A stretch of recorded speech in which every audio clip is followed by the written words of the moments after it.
All right, welcome back to the Productivity Hub podcast. The Productivity Hub is where habits unlock breakthroughs, and we help you utilize your Google and Microsoft and other business applications, effectively create a culture of productivity and connect you with amazing guest experts and other resources that will help your business be more productive. And so today I'm very excited to introduce you to our guest, Matt Hepburn. Matt is amazing. He's got over 14 years of experience in SEO and digital marketing. He has amazing hair. He has a great podcast studio there. He's the founder of EMJ Media, and that stands for the Entrepreneur's Marketing Journey. He has his own podcast. He has the EMJ Academy. He has over 13 years of experience in SEO and digital marketing strategies, and he's worked with various enterprise businesses, including Manulife, John Hancock, SEMrush, Commvault, and ICIMS. Matt's also worked in agency environments, including the Martindale Hubble, Web ROI, and Search Interactions. He brings 13 years of digital marketing consulting with a focus on SEO. Matt, it's awesome to have you on the pod. How are you? I'm great, man. Jacob, thanks for having me. It's great to be on the show. It's great to talk about SEO. Love it. Breathe it. Yeah, exactly. So let's give people an overview of what we want to try to cover here today. Today's topic, and let's talk a little bit about what we're going to talk about, why it's important, right? Like why is it timely? Why is it important to businesses? And then we can get into a little bit of a framework for it and dive on in.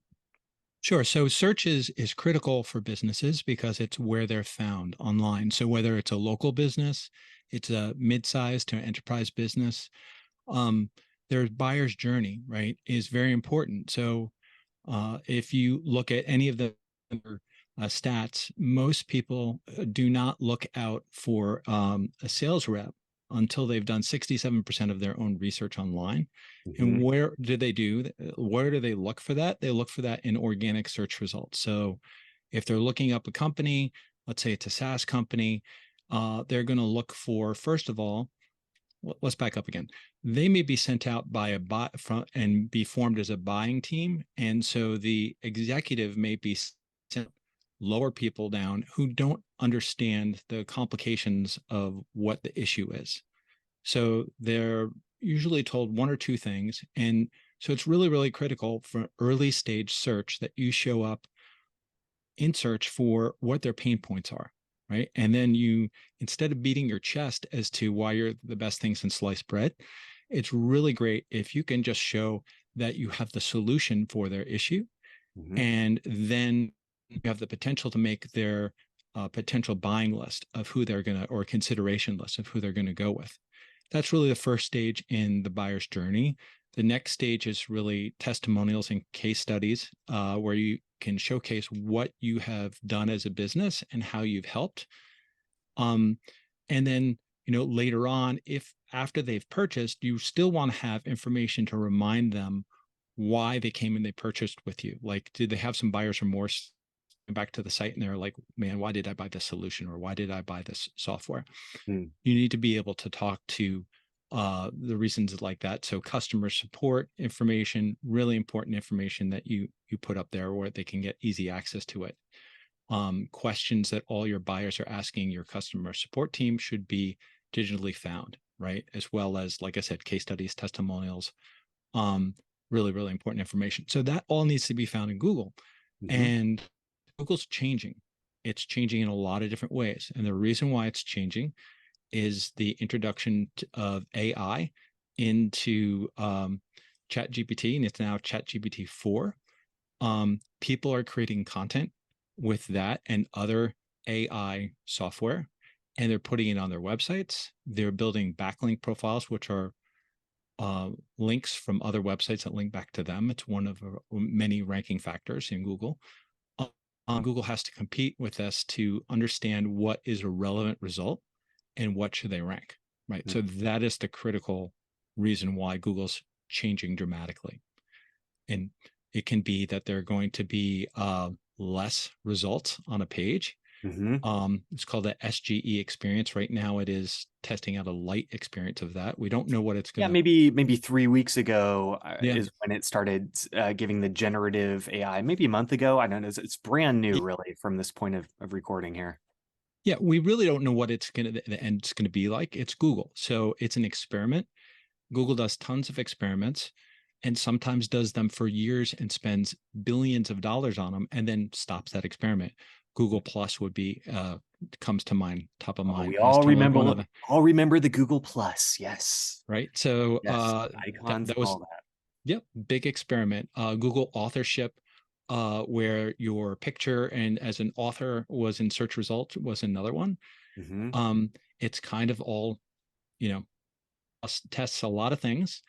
But right now we have a lot of changes that are happening. So they have some algorithms that they've added. There's a helpful content algorithm that's had 2 updates, and they have a framework which they updated.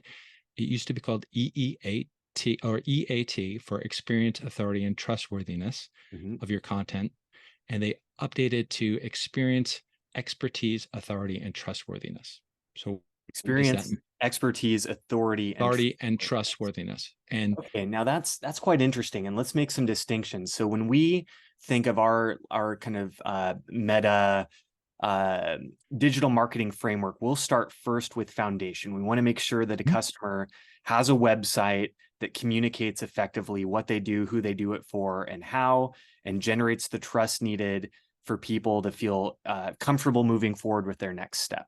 So mm-hmm, part of that foundation is we also focus on a business's online reputation, their overall ratings and reviews. So whether it's a local search where they're going to show up in the map results, or a brand search, that is not going to repel customers from working with them, that's going to give them more trust and authority.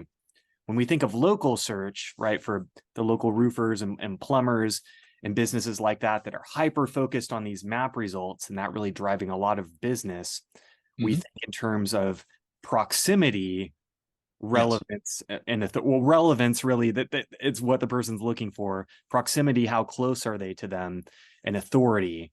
Now that's at the local level. When we expand it out from there and we're looking at overall search engine results pages, now let's say it again. What are these variables that are really determining who's showing up?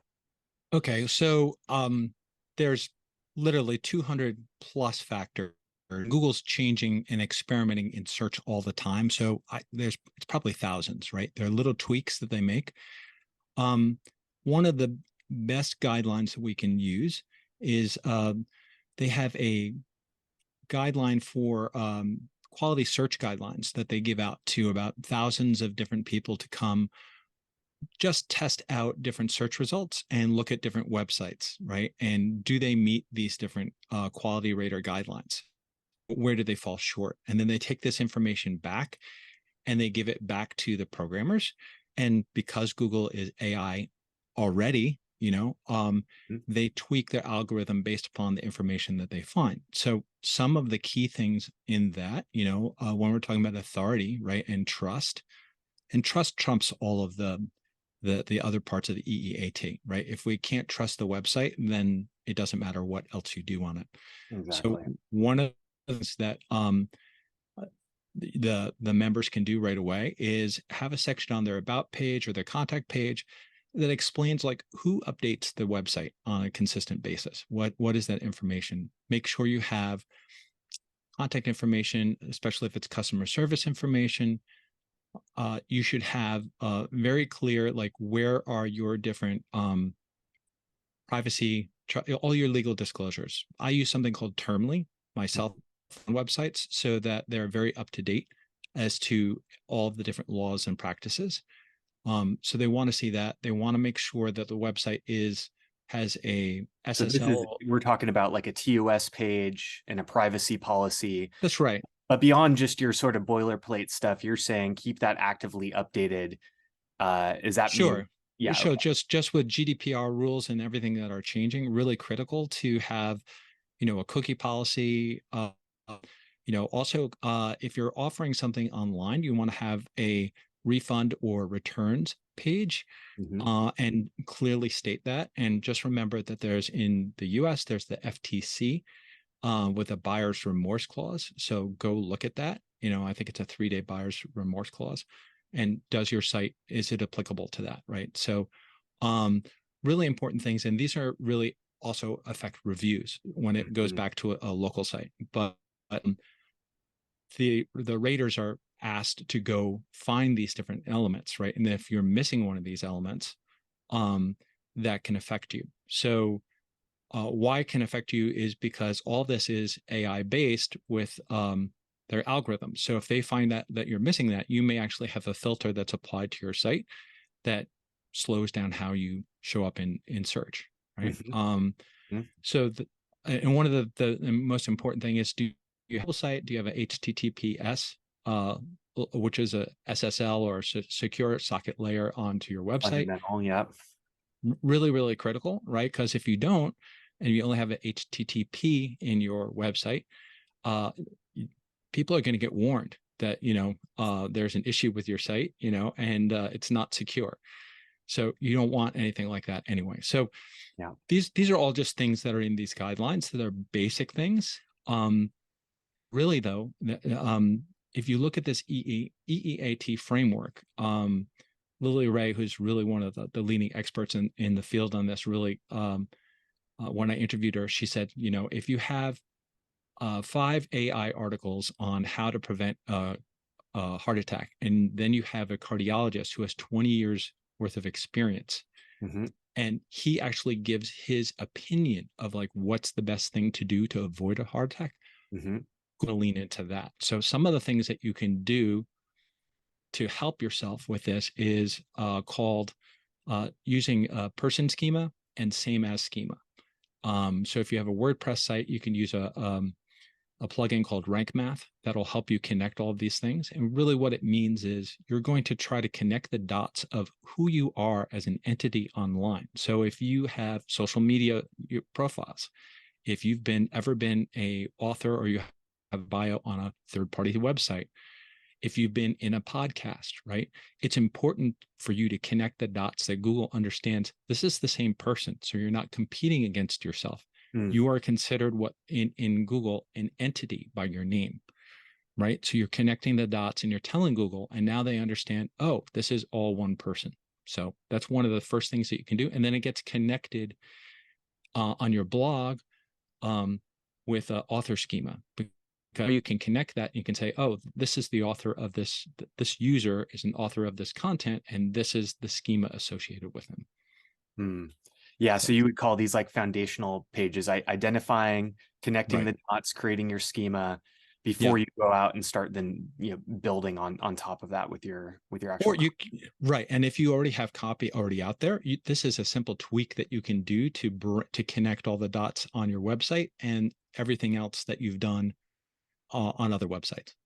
Gotcha. So, when you're doing this or thinking through this, do you have like an order of operations, a step 1, step 2, step 3 that you go through that make sure you've covered all of the low-hanging fruit and then build out from there?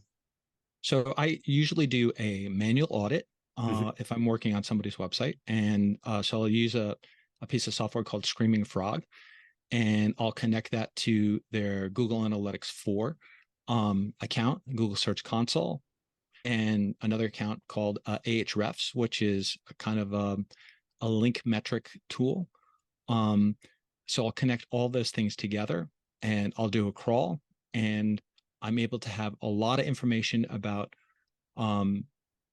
as a basis for that manual audit.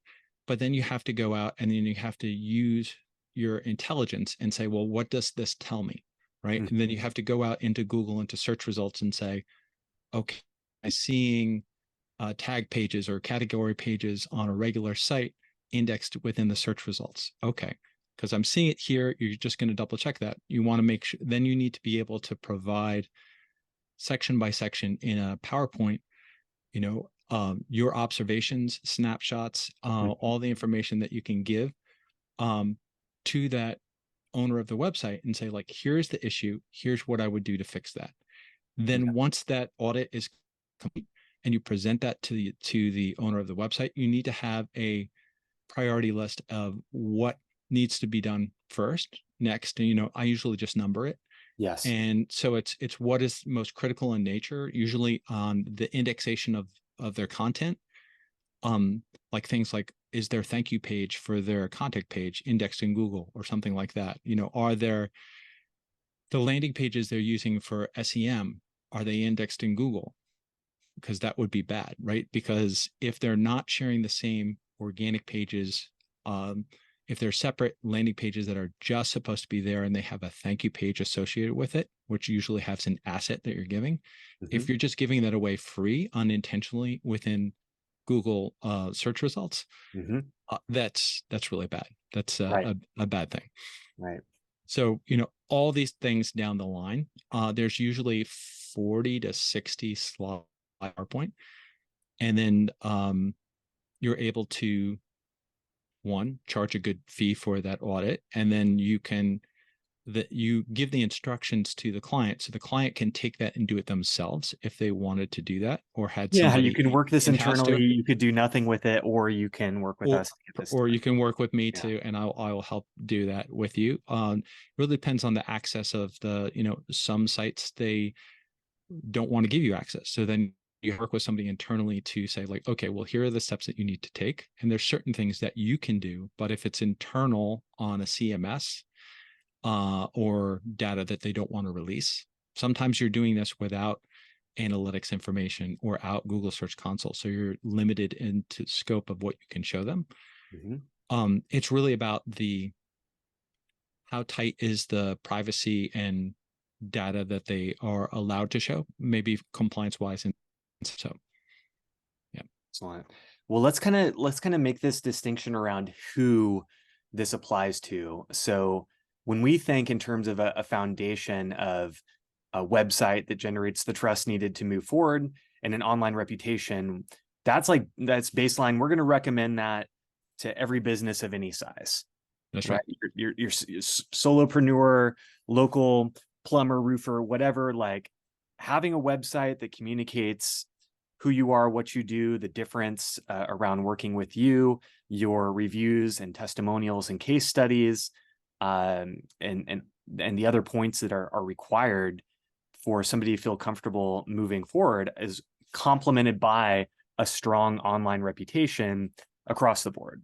Then when we move into active searchers, trying to go after the eyeballs that are looking for your products and services, and are they finding you or not? For that local roofer or plumber, we're going to probably just stick to their Google business listing and maybe some local search ads, right? So we may not get into a comprehensive SEO, or how do you think about that in terms of which businesses should really be thinking about a comprehensive SEO approach? Like, where do you draw that line and start recommending? So it's really upfront finding out whether the business is targeting local or whether they are targeting national keywords or keywords, right? Yeah. So those are the three different things. So if it's international, we need to, and they have multiple sites in different languages, we need to be able to tell Google these are alternative languages, and these are the URLs for that information. If it's just one language, maybe it's national or international in that, then it's really about targeting that and the competition around it. That's usually where the competition goes through the roof. If it's a local site, right, then really is doing two things. Usually it's targeting local search engine results in Google that are the blue links that show up in Google. And then it is targeting the local pack, which is a 3-pack, which shows up sometimes on local pages and then in Google Maps. And so there's a bunch of different factors that are out there. There's a company called WhiteSpark, which is a software company out there. Yeah, we use them for citation reviews and like that, and for building out all those citations. Yeah, so every 2 years, 3 years, they put out a ranking factor, and they put it on both the local pack and they put it on the local organic. Yes. So that came out this year. And so some of the top ones that are there are reviews, are really important in local pack and Google Maps. So what is your strategy for collecting reviews from your clients when they have that honeymoon, when you're in that honeymoon type of with them when they're really happy. Collecting reviews usually a month or 2 months or later from clients usually doesn't work so well, Yeah. because they've moved on to whatever they've moved on in their life, right? They're not really that focused with it. So that's really a key thing to do. Having some form of link building that is done correctly, and we'll have a section on this that we'll talk to it directly to our members at the end. But have a form of link building where you can build out links to your location pages. So here's another thing. So if a local business has one location, I always recommend that location page be the home page, because the home page is the page that gets the most links to the website. Mm-hmm. And then you would have your title and your H1 tag and your content be relevant about within the meta of to the location that you serve, right? And you'd probably have your contact form on there, or your call button, or whatever it might be, your CTAs. Now, if you have multiple locations, how are you going to drive authority to that? So if they have their own pages, what you want to do is still, with a homepage, list out the different locations that you serve from there, and they link over to the other pages. So at least the authority from the homepage passes through the internal links over to the location pages and helps boost the authority of those pages in Google. Mm-hmm. Does that make sense? Yep, absolutely. So that's going to be like for a local business that serves multiple locations. That's right. They're going to want to also like focus on that level of their SEO, which is a different strategy than somebody who's going for nationally competitive keywords, international with multi-site, multi-language, and so on. That's awesome. Right. So the difference is, so if you didn't do that, if you didn't link them from the homepage, maybe you just had them in the navigation. The problem with that is that they're much less likely to get shares of links on that. So the important thing about location pages is that they shouldn't be just a map and saying, hey, we can serve you, right? They really need to have their own distinct content. Yes. And if you're serving, so if you're a plumber, right, and you have 5 locations and they are true locations, you need to make that content all unique and not just slightly tweaked. Like, find the different things with that you can do, whether it is, one page, even though you have the main body of like where you're within the H1 tag and talking about like the service area, have the main body of the content talk about leaks that you can fix, right? Maybe one is about boilers. Mm-hmm. Other one is about your annual furnace checks that you need to do when you turn on the furnace in late fall, early, just right about now. Things like that. So you change the content so that the content is not competing with the other pages. Google's not saying, well, it's the same content, it's 5 different pages, because get you into trouble, because now you have duplicate content. You could do similar topics, but Yeah. then you might use a GPT or something like that to create variations for those different pages. I would literally put subtopics in there that are different. Like, I mean, you could say different on subtopics. Okay. on your, and here's the thing, you could have on your homepage, you could kind of talk about all these different things and then hyperlink over to those different pages through those topics. Mm-hmm. Want to learn more about leaky faucets, then you link over to that. So do you have any sense of distinction between using a page versus a post format for those? So for those, I would definitely use a page. Pages seem to do much better. And then, the posts, what I see with a lot of businesses is they have, they're using a writer. They're not using anybody with a lot of knowledge on this. And that's fine. But what ends up happening is they put a word count as to what that post is. Mm-hmm. And that post is always a similar word count. And so Google's going to get really smart to that. Think about it this way. The more robust and deep you can get into your content and to the pain points that the user has, the better it is.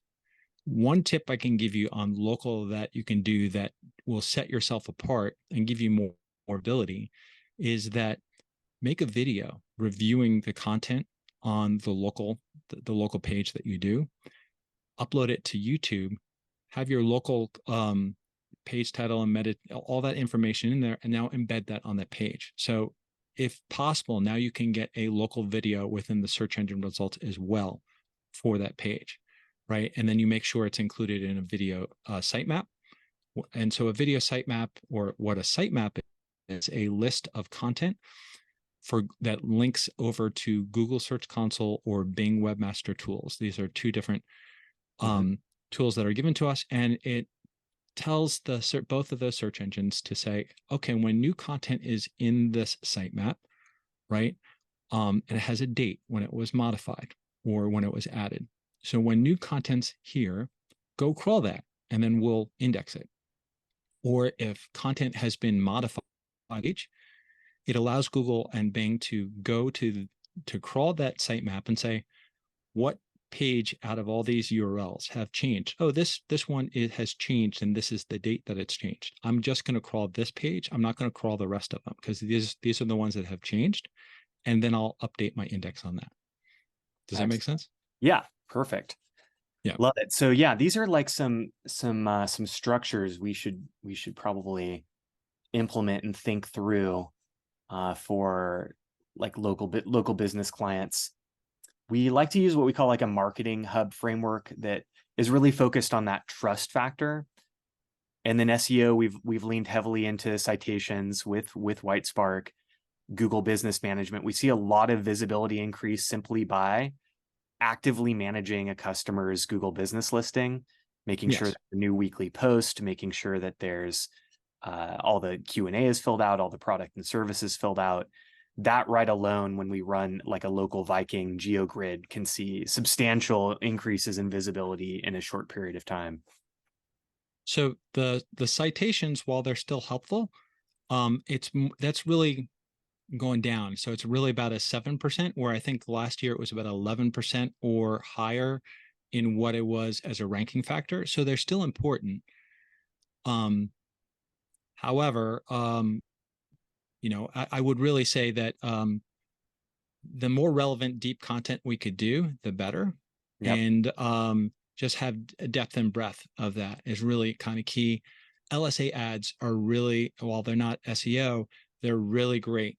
I'm sure you can talk a little bit about that to your members, right? So. Yeah, excellent.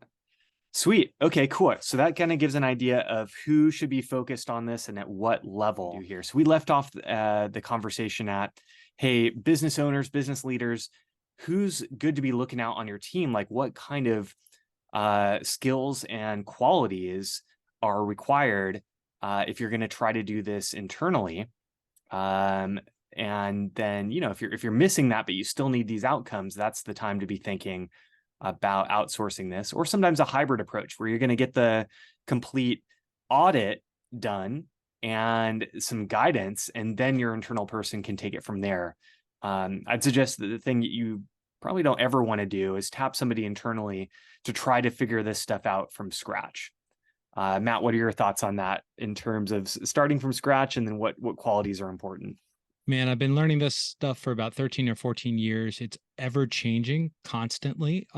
Google is, and other search engines are. And so you have to adapt with that. You need somebody who's agile, who understands that, the way they learn something, that they have to adapt and they have to change, right? So if you have somebody who's very set in their ways and they can't do that, that's not the right person to do this type of marketing, right? Mm-hmm. You really need to be able to say, well, what has changed in Google? What is best practices? And you also want somebody who's not going to be doing things, what we call black hat, or ways that will get you ranked in the short term for your business, but could really have a penalty associated with your domain where you will no longer be able to be seen on Google. And that's probably for the life of that domain. And it could be associated with your business entity as well.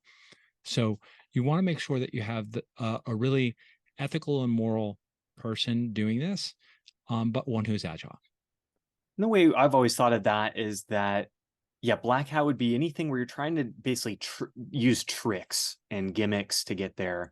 versus a long-term sustainable approach that will probably continue to be rewarded by Google over time is, Google's mission is going to be provide relevant and authoritative results to their users. And so if you are in the position of constantly increasing your relevance, increasing your authority, and creating the best content that you possibly can, perhaps with multiple mediums of how you're delivering that, text, audio, video, and so on, that's going to continue to be a direction that's going to support you through all these micro changes in the algorithm. Would you kind of agree with that more or less? Yeah, let's speak to that a little bit. So one of the big changes in this SGE, or AI generative experience, that Google has, that they've said, is that shorts, YouTube shorts, are going to be a big part of this experience. I've already seen this, right? So it's really critical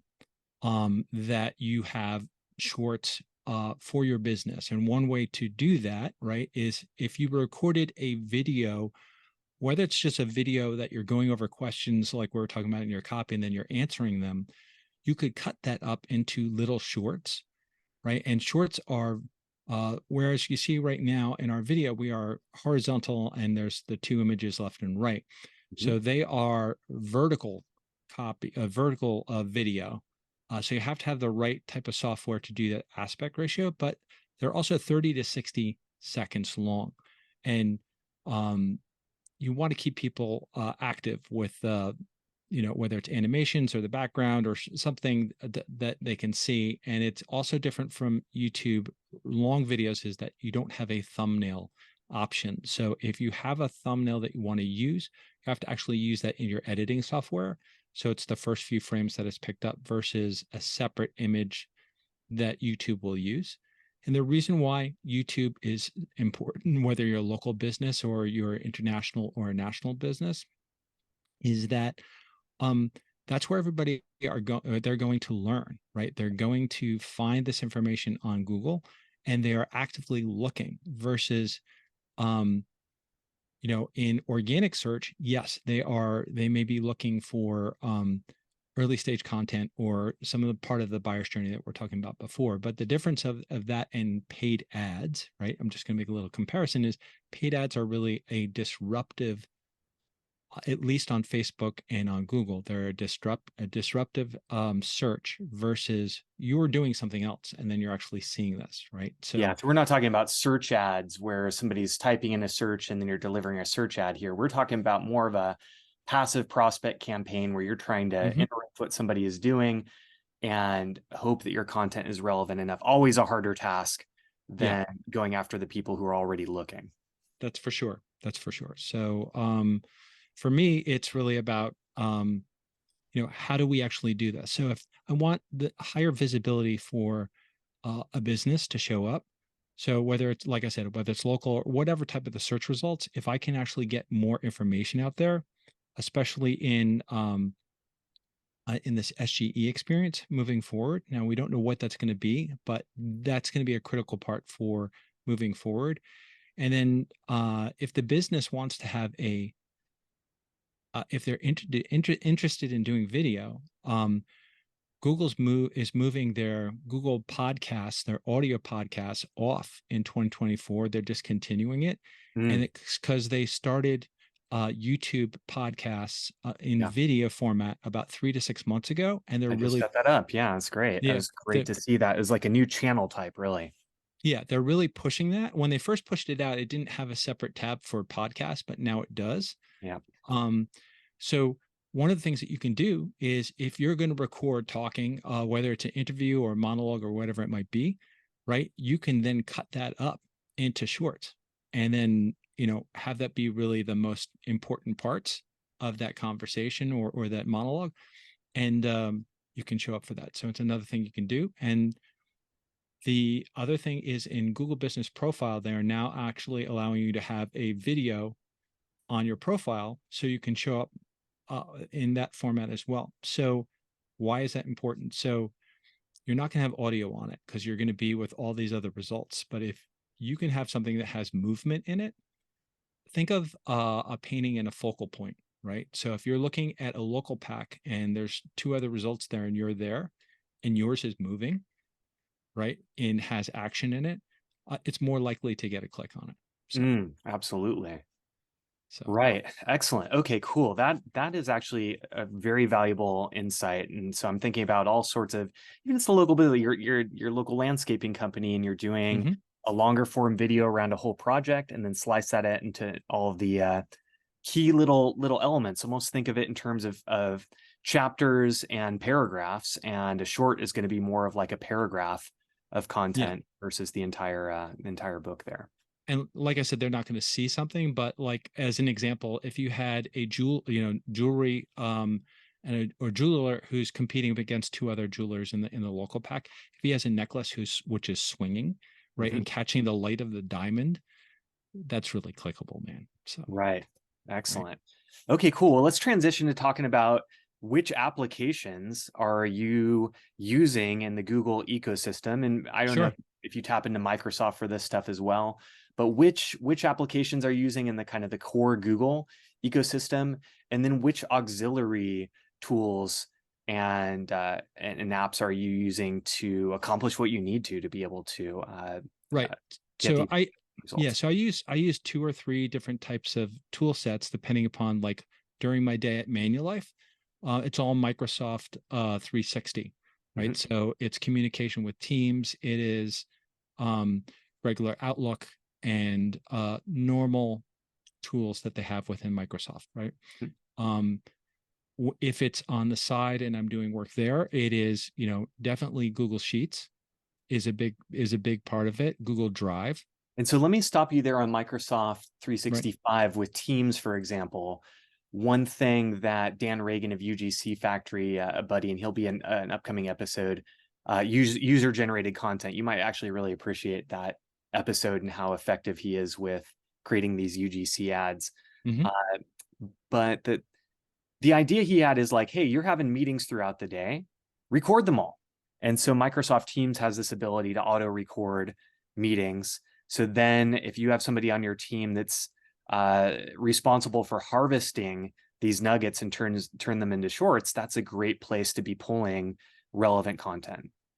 So I'll just have a caveat to that. So as long as, so here's the thing. So depends upon the industry, Mm-hmm, right? And whether there's really concerns about PII collection, right? Or uh, any information like that, or trade secrets of the organization. mm-hmm. So if it's an organization that is that, especially financial organizations, right? I would just say that probably would not work well with them. Um, that wouldn't really be applicable. So it's probably more on the small to mid-sized company that doesn't have compliance issues with that, and they probably would also want to have their employees sign a waiver on like that, saying, "Hey, we're going to include you within this." So, Perfect. Excellent distinction. Okay, yeah, cool. All yeah, right. So that's a little bit on Teams. And then we're talking about, so you're using Teams, using some of the MS365 from hmm. your daily applications, and then within the Google ecosystem, and then surrounding So, applications. so definitely use Sheets. Sheets are definitely one thing that I use a lot. Google Drive for sharing files. Hmm. Definitely, depending upon the client, might have a Dropbox or something like that that's set up for them specifically. Hmm. Um, those are the two main applications, except for Gmail. I use some different things because I do email outreach. So I use a tool called hunter.io. Hmm. And I use that for campaigns. And so what that allows me to do and while it's not a Google S tool, it links back in via Gmail. So it allows me to be able to validate people's emails, that it's the correct email, because I don't want to be sending a email to something that is going to bounce, right? The more emails that you send out that are bounced, the ISPs like Yahoo, AOL, Gmail, and stuff, they don't like that, right? Hmm. And they can actually blacklist you. So if you're going to do any large amount of outreach, and I do so I'll probably do outreach of 60 to 100 emails at a time, spaced with about 10 minutes apart. But I'm doing outreach to get myself or my clients on things like podcasts, or get them on YouTube, right? And I'm actually doing very specific pitches individually for them. So that's kind of how I would use that, but it also allows you to track who opens that, like who clicked on a link on that, Mm-hmm. and then see the replies in there, and then also do, if you don't have a response back within a certain amount of days, you can also have a reply that goes out to them. So, Right. Excellent. right. Yeah. Yeah, we've personally found like we'll use SharePoint internally for our own document management. Right. And for our customer portal, we'll link out to their client folder we'll do in Google Drive. We've just seen that that's easier for customer facing sharing. Mm-hmm. And then we like Sheets versus Excel when it comes to ease of, let's call it API connections and Yeah. sharing data in and out. Yep. Excellent. So any other tools you want to mention, or you want to get into what's So, going on in your world and let so the one, two or three of the big tools that I like to use are actually something called Also Asked mm-hmm. and ChatGPT-4 with Code Okay. Inspector.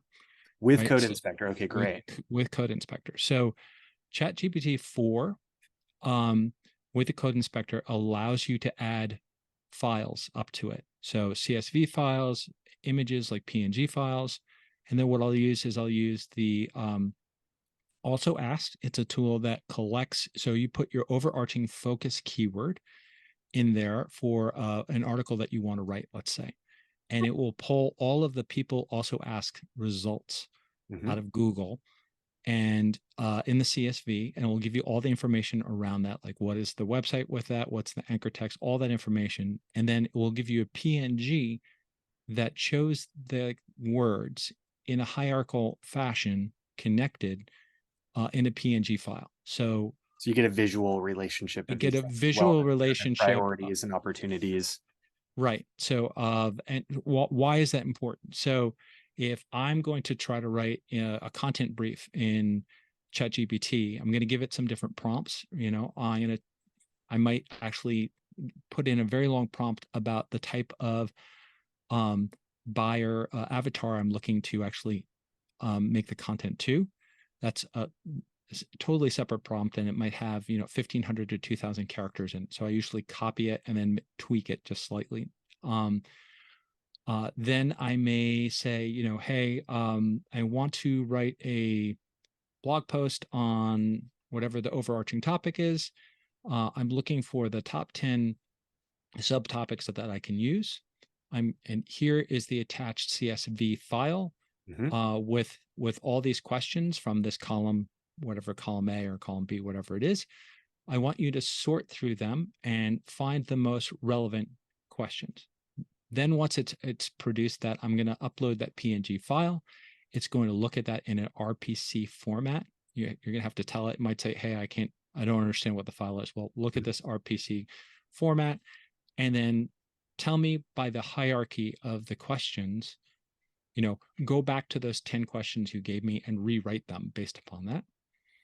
Then what I might do is if I have a specific product that I'm from the client that I'm trying to do, I might say, hey, also include, it really depends. It might be a comparison, right, of different things. You can do this all different ways with the post. But what it's going to do is going to spit out these, an overarching section, and it's going to spit out the 10 topics that are with sentences underneath them that gives more context to the writer. And then I might ask for a summary for the writer. And up on top of that, what I'll do, so I'll put that on there, but I may have already pre-formatted saying like, here is a table, and in that table, I'll have the focus keyword, which is the overarching keyword, and whatever the subtopic keywords are, the search volume. And then I'll have some information that I'm talking to the writer about that says, I want to have a summary up front that tells the reader what they're going to get out of this article. So they don't have to crawl through the whole article to get that. So, and then at the same time, give me a bulleted list of the H2s underneath that, and we'll hyperlink them to jump parts into the H2 tags in the post when we set it up. And I'll give a page title and a meta description. I'll make sure the keywords in there correctly with that. So the whole content brief is set. and then I can pass that to the writer, and then I'm having a human writer do it. The one exception is I might also say I need to have a point of view from that expert who is the writer, or if it's the expert is somebody from the company, I might have them say, I need Mr. VP over here. I need you to give me a 300 word point of view that's going to go in this that matches with this content. So that's excellent. So that's super comprehensive. It's great because it gives the business insights on exactly how people in aggregate are thinking about this topic. So you're not guessing about that. And then it's giving this like authority table of contents format there that's also great for a user experience. You're leading up front with why this is important, then getting into some of the what and the how, and then call to actions from there, and then bringing in all these other specific authority pieces you need to rank well. That's awesome. Well, the other thing that I do is I'll use the comment section, and then I'll highlight the different areas that I want to internally link, right?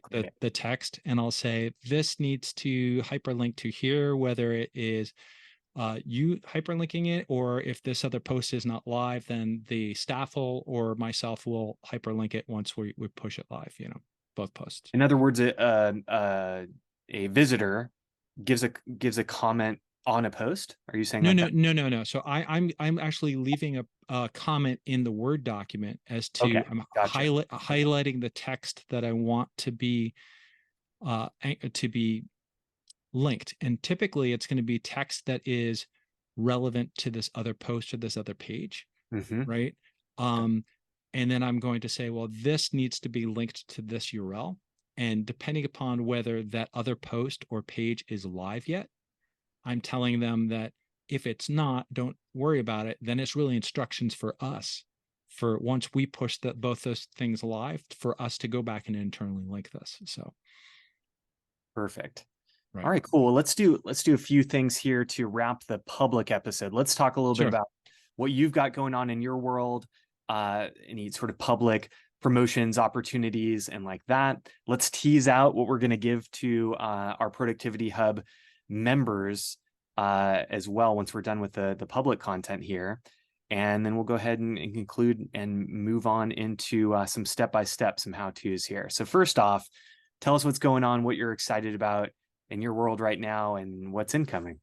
So I'm excited right now as I'm starting up a new season of the EMJ podcast, or it's emjpodcast.com.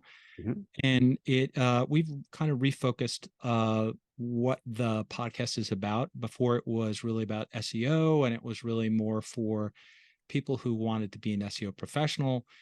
It's not that anymore. It is this whole thing that we're talking about before. Now it's marketing tips for digital marketing, but it's really about how do you survive and in this AI world, and how do you rank your content? What's the synergy in between this and paid, Instagram, Shorts? How do we make it all work together so we have a better visibility online? So excellent. So we'll provide some links over to that program and stuff that you've got now, and I know you've got more stuff coming up that we'll keep people informed on. Right. Let's talk a little bit. Yeah. Well, so we have this thing called EMJ Academy that we're building now. I was hoping to have it done by the end of October, but it's looking more like January 1st that we're going to have it, because I keep on adding more course content to it. Yep, exactly.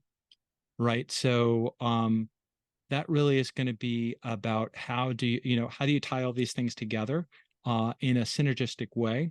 And what I ended up realizing, it's like 9 different little mini courses. So we're going to sell the courses individually, and we're going to sell an all access pass so everybody can just get everything, Awesome. Excellent. Okay. So we will be letting everybody know as that comes out.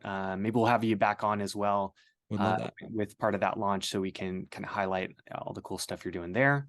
Yeah. And okay, great. So if people are not yet Productivity Hub members, it means that either you're asleep at the wheel or this is your first time encountering this, and that's understandable.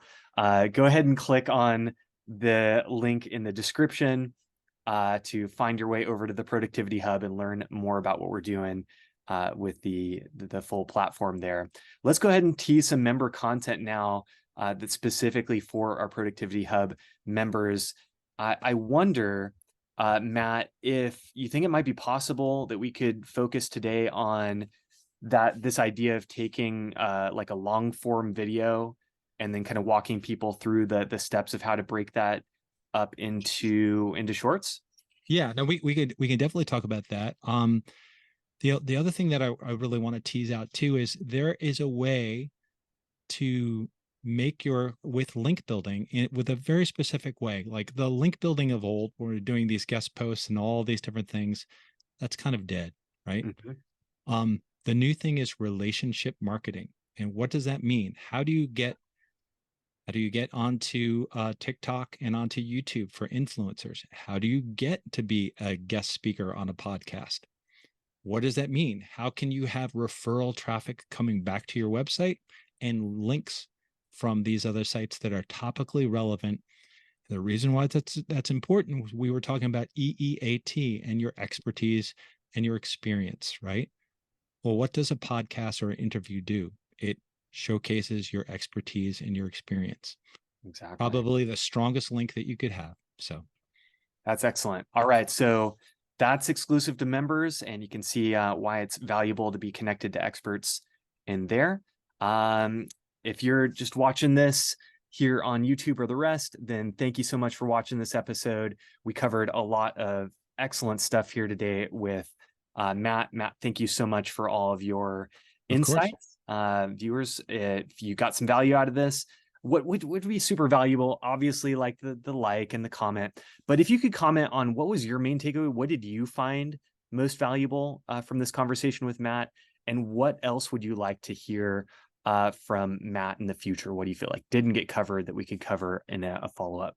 So thanks for making it here today, and like and subscribe. We'll talk to you soon.